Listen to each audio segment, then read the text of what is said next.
বিজেপির নেতারা যারা এতদিন কুচবিহারে ছিল 2021 থেকে 2026 2021 সালে 7 জন বিধায়ককে জিতিয়েছিলেন। পরবর্তীকালে দিনহাটা উপনির্বাচনে তৃণমূল জেতে। আজকে স্কোর কি? 9টার মধ্যে 3টে তৃণমূল আর 6টা বিজেপি। বিজেপিকে যত জেতাবেন আপনার অধিকার থেকে আপনি বঞ্চিত থাকবেন। আর তৃণমূল যতদিন ছিল সাধারণ মানুষের উপর চোখ তুলে বিজেপির নেতারা তাকানোর দুঃসাহস দেখায়নি দিল্লি থেকে হোক বা মধ্যপ্রদেশ থেকে। আমি কথা দিচ্ছি দিল্লি তৃণমূল কংগ্রেস যাবে। আর আজকে মাঠে যা লোক হয়েছে দিল্লির নেতাদের বলবো খালি ছবিটা সংবাদ মাধ্যমের পর্দায় আর ফেসবুকে একবার দেখবেন, রাতের ঘুম চলে যাবে, রাতের ঘুম চলে যাবে।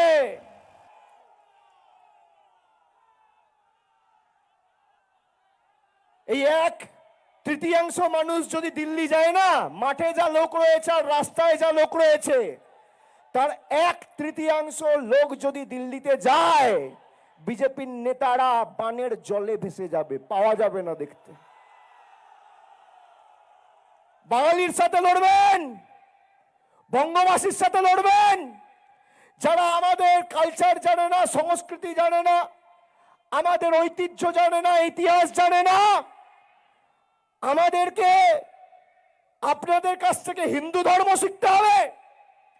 যারা পঞ্চানন বর্মাকে পঞ্চানন বর্মন বলেন, যারা চিলারায়ের অবদানকে অস্বীকার করেন, কিংবদন্তি রাজপুত্রের অবদান লড়াইকে অস্বীকার করেন, তাদের কাছ থেকে আমাদের কুচবিহারের ঐতিহ্য শিখতে হবে।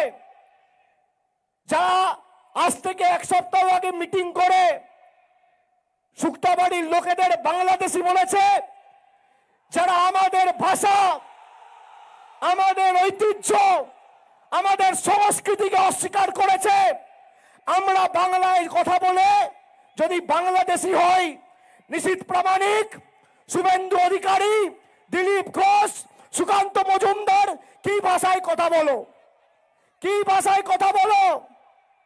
যখন জয় বাংলা বলবেন গর্ব করে জয় বাংলা বলবেন।